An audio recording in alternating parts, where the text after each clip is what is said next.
not just his own culture and his own abilities, but his contribution to the culture in the town. He's a very generous teacher, and he has directed, encouraged and worked very hard to enable other people to access and create culture in their own way, whatever their abilities, and I think that's important to say. His contribution to culture in Kilcullen is incalculable, since he and Monica came to live here nearly 50 years ago. So thank you for that. Assembled here tonight, a star-studded panel of performers who are good, and there's a nice blend of age and experience. More age. I decided to contact the number given in the letter. I had expected the now standard message about pressing buttons for this and for that, but I soon learned that this procedure had been brought to a new level by the LPT section.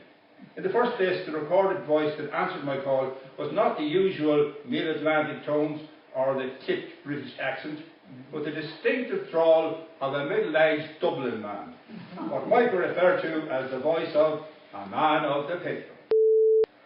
Let's see if you know how to use it, eh? We don't want any mistakes when it comes to Tommy. Eddie was enjoying my discomfort. I hefted the pistol. It felt snug in my hand. I ran the magazine into the book and caught the action and raised the muzzle until it pointed at the centre of Eddie's forehead. You stupid bastard, will you put it down? Realisation was drawn in Eddie's watery eyes. Jesus, I got some shock when the guards called and told me you were at the station. I didn't know what to think. It was unreal, like a scene from Crime Call. There were two of them, hoodies, masks, and a sawn-off shotgun, just like on TV. But when you see that the guy who shoves the shotgun in your face has a dose of the shakes, it brings it home that this is the real thing. It was amazing how I was able to chart the developments between Sarah and myself in chapter 14 and tick off each box in the handy pull-out check sheet as we progressed. First of all, it was the PAP, the physical attraction phase. More like the APS, the animal passion stage. That first night up in the back of my Volkswagen Passat in the car park in the golf club was something else. Holly and Bernice had joined the local bridge club and were enthusiastic members of the active retirement group. The highlight of the week for them, however, was the Sunday session. They had planned carefully. They had drawn up a list of hotels within a 30-mile radius and, with Holly at the wheel of the ancient but well-maintained Micra, they sampled the afternoon tea menu in each hotel in rotation. Childhood sweethearts, then teenage lovers. The exchanged vows of undying fidelity. Then, in an instant, tumour-stricken, she was gone.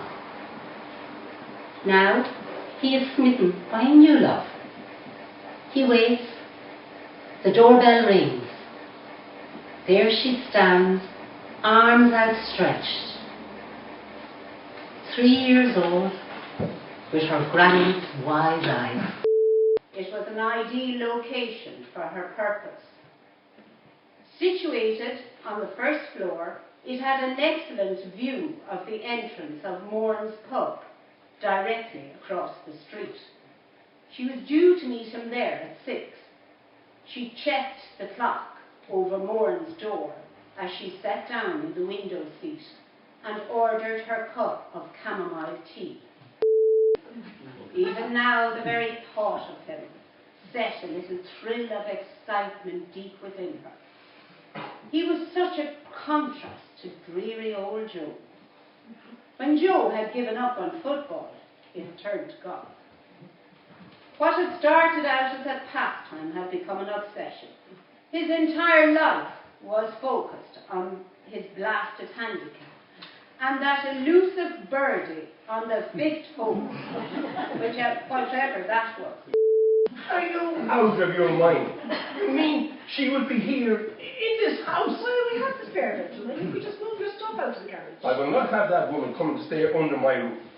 I had my fill of her during the 6 months we spent with her when we got married first. The whole idea of moving here was to get away from her. Even when she comes for an overnight, there's sure to be a row.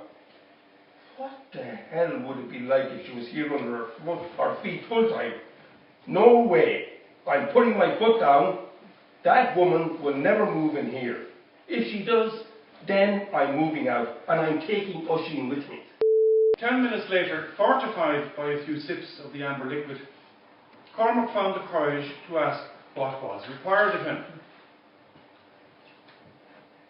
One would like to introduce one's speech with a few words of verse, just to show that one is prepared to make the effort.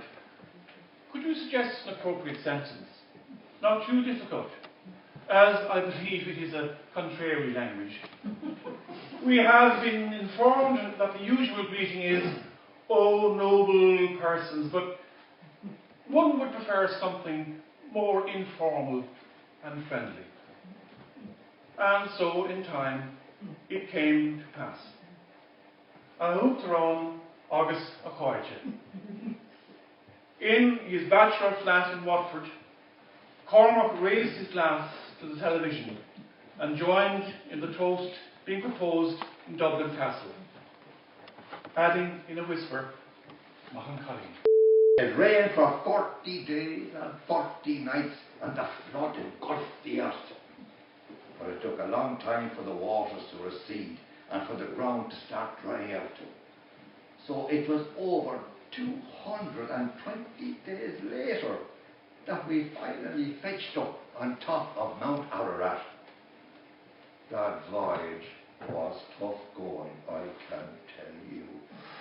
Oh, the smell of what I will politely call animal manure. The 2 mosquitoes mad for blood, the short rations, the seasickness, and the squabbling among the humans made life barely tolerable. But I suppose all's well that ends well. When we touched down eventually, the animals took off and got stuck into the injunction, "Be fruitful and multiply."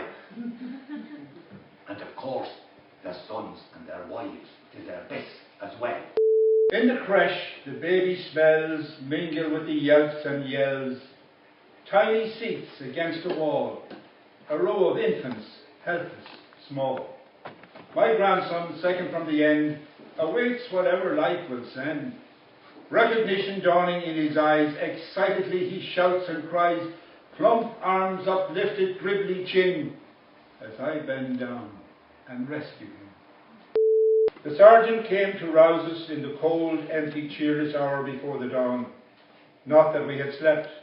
The angel of death had smiled, and we kept unwitting watchful vigil with the wretch, whose dismal date with death would soon unfold. At last at orchard now bereft of bloom, washed and shaved in water chilled by winter's blight, we formed a line and rest down by the right. A wooden chair, sandbagged to add weight, a red brick wall, the backdrop to his doom. Loaded rifles passed down hand to hand, bows shot home to perpetuate the myth, an artifice to alleviate the guilt, as if the rank which failed to know the blank from the recoil on our shoulders as we stand. A young boy, slight and blinking, underfed, flanked by beefy red caps he emerged, merciful draughts of rum his thoughts submerged, the biting wind piped out a mournful dirge, too soon